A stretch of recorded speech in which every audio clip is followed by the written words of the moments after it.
दोस्तों, अगर आपने अपनी फाइनेंशियल फ्रीडम प्लानिंग सही टाइम पर स्टार्ट नहीं की तो आपका रिटायरमेंट एक रीटायर बन जाएगा। मतलब लाइफ के लास्ट फेज में भी आपको फिर से मेहनत करनी पड़ेगी, जैसे पुराने टायर बदलकर नया लगाना पड़ता है। आप रिलैक्स नहीं कर पाओगे और रिटायरमेंट के बाद भी पैसा चलाने के लिए दोबारा काम करना पड़ेगा, क्योंकि एक्सपेक्टेंसी एज तो 85 ईयर्स तक है। लेकिन अगर आपने फायर प्लानिंग सही टाइम पर शुरू कर दी तो पैसा आपके लिए काम करेगा, आप पैसे के लिए नहीं।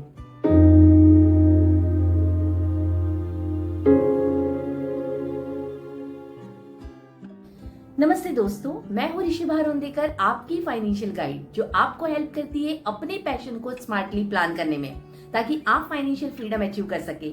आज हम बात करने वाले हैं एक ऐसे कॉन्सेप्ट के बारे में जिसका नाम है fire, financial independence retired early.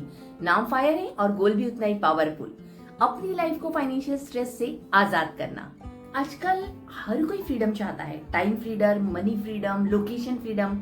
लेकिन असल फ्रीडम तब आती है जब आपको पैसा कमाने के लिए काम करना ना पड़े, और यही है fire, financial independence retirement early. अब सवाल ये है कि कब से शुरू करें। ज्यादातर लोग सोचते हैं कि रिटायरमेंट 60 के बाद ही की बात है, लेकिन सोचो अगर आप 45 या 50 तक फाइनेंशियली इंडिपेंडेंट हो जाओ तो बाकी जिंदगी आप अपने पैशन के साथ जी सकते हैं। चलो अब एक एग्जांपल लेते हैं। मान लीजिए कि आप 30 के हैं और 60 तक फाइनेंशियल फ्रीडम पाना चाहते हैं।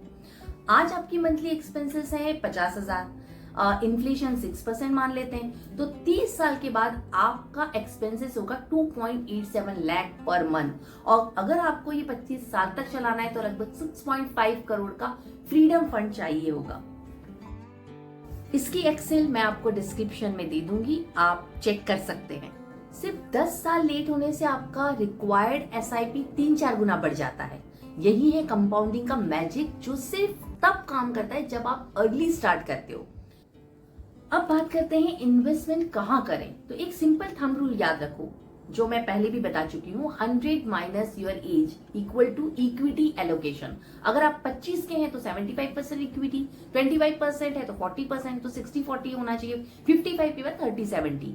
Equity, mutual fund, index fund, ELSS आपकी ग्रोथ इंजन है, तो डेट म्यूचुअल फंड्स और अदर डेट इंस्ट्रूमेंट स्टेबिलिटी के लिए, और टर्म इंश्योरेंस प्रोटेक्शन के लिए बहुत जरूरी, उसे लेना ना भूलें।